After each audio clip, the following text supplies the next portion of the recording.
Sometimes it's hard to tell Hitler and Marx apart.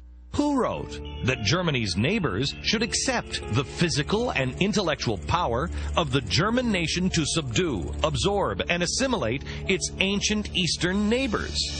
That's Karl Marx and Friedrich Engels, authors of the Communist Manifesto, almost a century before the Holocaust. Hitler's underlying admiration for Marxism was obvious. When I made the film, I was expecting actually that there will be similarities between Nazism and Soviet communism, but I was actually amazed to discover how similar were those posters, and the posters were so similar that as if one artist had drawn them.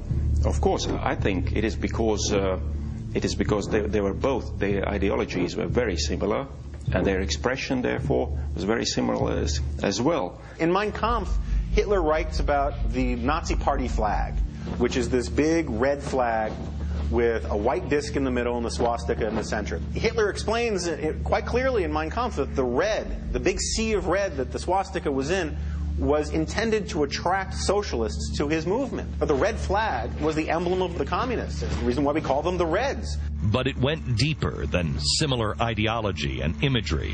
Until Germany launched a surprise attack on the Soviet Union in 1941, the Nazis and the Soviets worked together. They even put it in writing, signing what was originally sold as a non-aggression pact. But just weeks later, they would invade Poland from opposite sides. It wasn't until much later that we would learn the full scope of the agreement. They signed an agreement in 1939 that was called the Ribbentrop-Molotov Pact, which had a secret protocol attached to it. And according to that secret protocol, they agreed on the division of the neighboring countries between Nazi Germany and the Soviet Union. Then there was a secret protocol.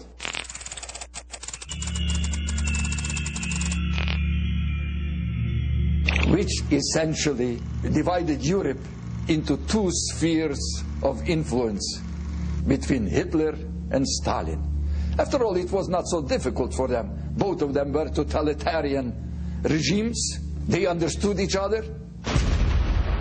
The Soviets were delivering all kinds of raw materials to the Germans. It was not just theoretical friendship. An aspect of their collaboration was the mutual exchange of prisoners. Basically, German communists and Jews, they fled to the Soviet Union in order to be safe. The Soviet Union sent them back to the Gestapo. And many of them, of course, were killed there and perished in the Nazi concentration camps. But is this just a story of brutal, iron-fisted dictators? Or something inherent in the philosophy?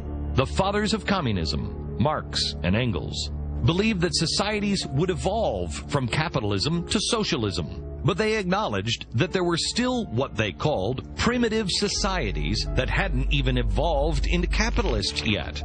They called them racial trash. As the revolution happens, the classes and the races too weak to master the new conditions of life must give way.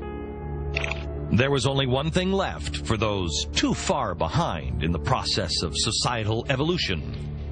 The chief mission of all other races and peoples, large and small, is to perish in the revolutionary Holocaust.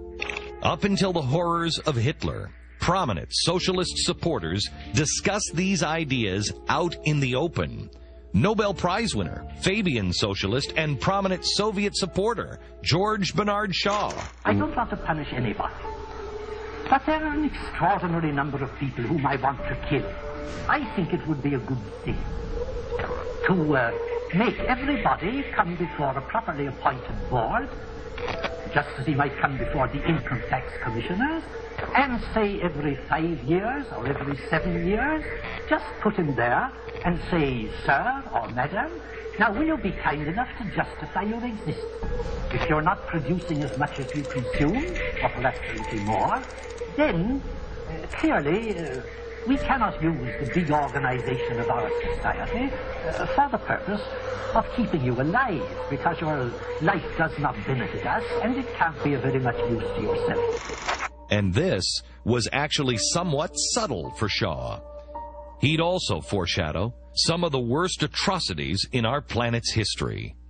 He wrote, "I appeal to the chemists to discover a humane gas that will kill instantly and painlessly. In short, a gentlemanly gas, deadly by all means, but humane, not cruel." People like George Bernard Shaw were convinced that overpopulation was this terrible, terrible problem, particularly because the unfit, the genetically less desirable, were swamping the good genetic types. In the late 19th century, there are almost the cream of British intelligentsia embracing eugenics, well into the early 20th century, saying that thousands, millions had to be marched off into gas chambers and liquidated. George Bernard Shaw has this great line where he says, we should do it while playing lovely classical music as we march them into the gas chambers. The idea, a lot of people seem to think that this concept of the gas chamber as a tool of social policy was invented by the Nazis. It wasn't. It was, and I mean this in the most disgusting, evil way, it was perfected by the Nazis. But this idea of using things like gas chambers to kill off millions of people so that the rest of the good guys could prosper and move to the sunny uplands of history was immensely popular. All of these systems are based on the idea that we know better. If the little people get in the way of our plan, well, first we'll go around them, and then we'll destroy them. This arrogance always ends exactly the same way. One of history's worst examples, the genocide you've never heard of. Next.